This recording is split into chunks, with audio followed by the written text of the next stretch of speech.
Nous avons abordé précédemment les transferts d'humidité dans les bâtiments d'un point de vue théorique. Nous allons voir concrètement maintenant quelles sont les sources d'humidité et comment les traiter. Dans un logement, on trouve plusieurs sources d'humidité sous forme vapeur. Premièrement, celles générées par la respiration et la transpiration des personnes, qui représentent environ 2 litres par personne et par jour. Deuxièmement, celles générées par la cuisine, environ 1 litre par heure. Troisièmement, la douche, environ 2 à 3 litres par heure. Et enfin, le séchage du linge, qui représente environ 0,5 à 1 litre par heure. Sous forme liquide, les principales sources d'humidité sont les infiltrations, l'eau de pluie qui provient des fissures ou des fuites, et les remontées capillaires. La plupart du temps, l'air intérieur est plus chargé en humidité que l'air extérieur. L'équilibre entre l'air intérieur et extérieur va avoir tendance à se rétablir pour égaliser les concentrations. Une diffusion d'humidité de l'intérieur vers l'extérieur via la paroi se met alors en place. C'est elle qui est à l'origine de nombreux désordres constructifs et problèmes sanitaires si ce transfert de vapeur d'eau est mal géré. L'objectif est donc double. Premièrement, limiter la quantité de vapeur provenant de l'air intérieur s'introduisant dans la paroi. Deuxièmement, permettre d'évacuer le plus facilement possible l'humidité présente dans la paroi. Prenons l'exemple d'un procédé constructif classique d'une maison relativement récente. Admettons que nous ayons un mur composé de 20 cm de béton isolé par l'intérieur avec 10 cm de laine minérale. En traversant l'isolant, la température diminue progressivement alors que dans le même temps, l'humidité relative a tendance à augmenter. La température va jusqu'à atteindre la température de rosée au niveau de l'interface isolant-béton. De la condensation apparaît, mettant la pérennité de l'ouvrage en danger. L'ajout d'un pare-vapeur tel qu'une membrane d'étanchéité à l'air limite l'humidité relative dans l'isolant. La température reste supérieure à la température de rosée.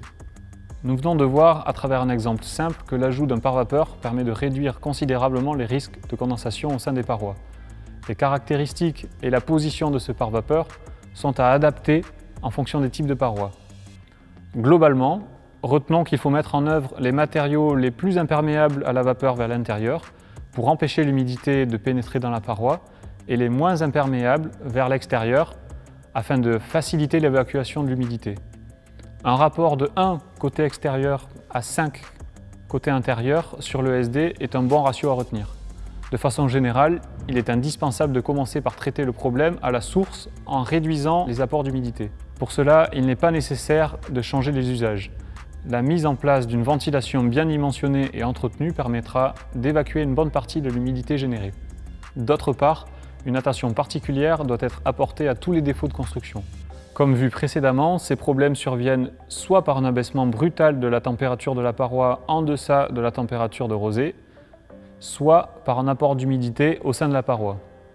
Une modification de température est souvent liée à la présence d'un pont thermique.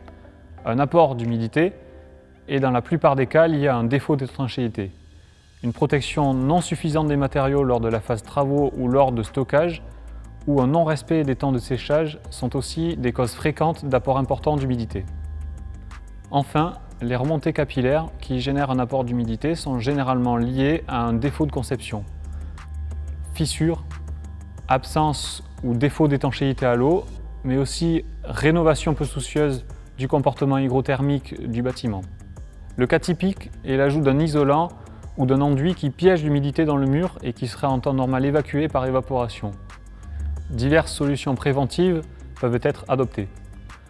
Améliorer la gestion du chantier pour ne pas raccourcir les temps de séchage et négliger les conditions de stockage des matériaux.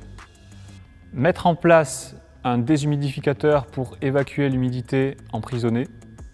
Et enfin, protéger les arases et les têtes de mur en face chantier pour éviter le stockage d'humidité qui sera restitué par évaporation dans le bâtiment. Pour le cas spécifique des rénovations et en particulier des bâtiments anciens, il faut bien évaluer l'impact des travaux envisagés sur le fonctionnement hygrothermique des parois. La respiration des murs ne doit pas être négligée. Par exemple, l'ajout d'isolant ou le remplacement des menuiseries peut mener à une étanchéification. Il faut alors considérer l'installation d'une VMC ou l'ajustement de ces débits si elle existe déjà, sans oublier de mettre en place des entrées d'air.